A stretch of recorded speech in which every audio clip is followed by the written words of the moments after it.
If you're a home buyer, here are 5 things you should not do in order to get your offer accepted. Hi, I'm Valerie Quaid with My Housing Wizard. With the housing market heating up, buying a home can be stressful with more buyers competing for properties.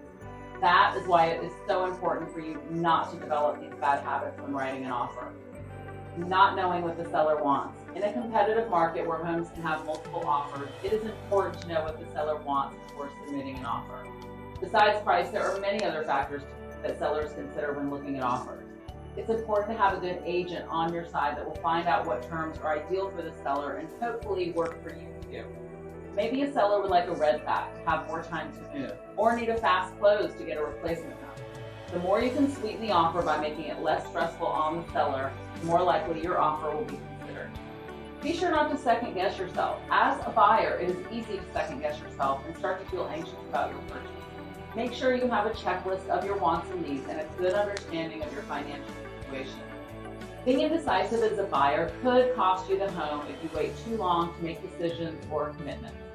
Be careful not to stay with an agent who is not a good fit.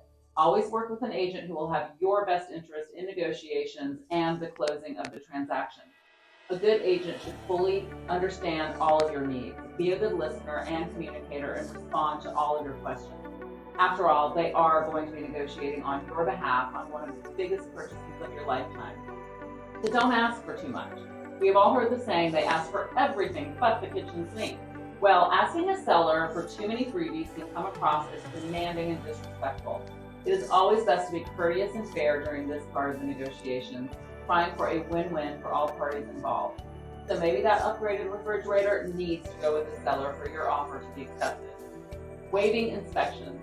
In a competitive market, waiving contingencies to gain a competitive edge over other buyers is very common. However, although it might be appealing to a seller, it is more important for a buyer to know of any potential and expensive problems. That is why it is important to have your inspection. Waiving the inspection could cost you thousands of dollars down the road. If you're a buyer and would like more information on the current inventory in your area, please reach out to my team. I'm Valerie Quaid with My Housing Wizard, your advocate and fearless negotiator.